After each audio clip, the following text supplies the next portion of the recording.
خوشی کے اظہار کے لیے یہاں آئے ہیں. سبوں کے چہرے بھی بتا رہے ہیں کہ وہ خوشی کوئی دوسری خوشی نہیں بلکہ کھاڑی پل جو ہمارا بہت دنوں سے یتیم تھا، لاچار تھا، بے بس اور کمزور اور ناتواں نہیں نظر آ رہا تھا، ایسا لگ رہا ہے کہ اس کھاڑی پل کے پائے میں جان آئی ہے، اور وہ جان ظاہر ہے محنت کرنے والے لوگوں کے ذریعے آئی ہے. اور مجھے لگتا ہے کہ اس کا کریڈٹ اگر جانا چاہیے. ویسے تو بہت سارے لوگوں نے اپنے تئیں آواز اٹھائی ہیں، لیکن جناب اختر الایمان صاحب نے جو مضبوط آواز اٹھائی، اور ایسا لگ رہا تھا کہ انہوں نے اپنی زندگی کا محور، یا یوں سمجھیے کہ اپنی زندگی کا مقصد ہی کھاڑی پل کو بنا لیا ہے. آج ان کی وہ یہ محنت رنگ لائی ہے. اس لیے میں تمامی بھائیوں کی طرف سے انہیں مبارکباد پیش کرتا ہوں. حالانکہ وہ ہمیں مبارکباد دینے آئے ہیں، لیکن ہمارا یہ حق ہے کھاڑی والوں کا اور اطراف و اکناف والوں کا کہ ہم ان کا شکریہ ادا کریں، ان کے لیے ایک بار زوردار تالی سے ان کا استقبال کریں. تو جو مہانندہ کے سلسلے میں جو باتیں آ گئیں، وہ سب باتیں آ گئی ہیں، وہ کسی بھی باتیں میں دوبارہ آپ کے سامنے نہیں دہراؤں گا. یہ ان کا عزم ہے، یہ ان کی ہمت ہے، یہ ان کا حوصلہ ہے.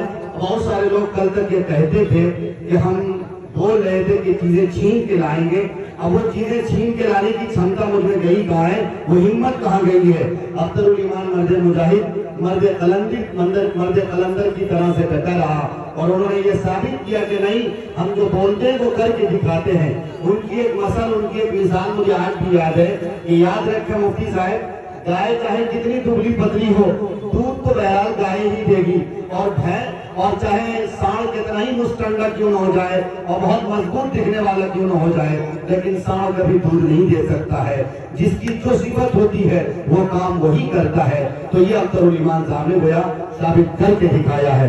بہرحال میرے بھائیوں، ایک بات میں آپ کو یہ بتا دوں، سیلاب سے متعلق آپ نے کوئی کچھ کہہ دے، لیکن وہ اسد الدین اویسی جو میرا مرد مجاہد، جو مرد قلندر، آپ کے گلی کوچے سے لے کر ہندوستان کے پارلیمنٹ تک آپ کی آواز بلند کرتے ہیں، یہ آپ کو ماننا پڑے گا.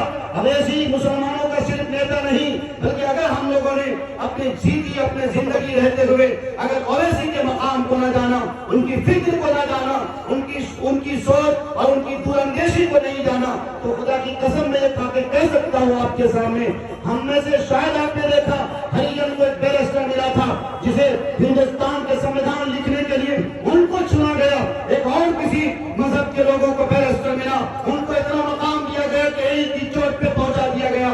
لیکن مسلمانوں، ہم دلیتوں اور پچھڑوں اور مظلوموں اور بے کسوں اور مظلوموں سنو، تمہیں ایک ایسا مرد قلندر، ایک سپاہی اویسی کی شکل میں بیرسٹر ملا ہے. ان کی قدر کرو اور ہندوستان کی حکومت ان کے ہاتھ میں سونپو. یہ حکومت کم کریں گے، انشاءاللہ تمہاری خدمت زیادہ کریں گے.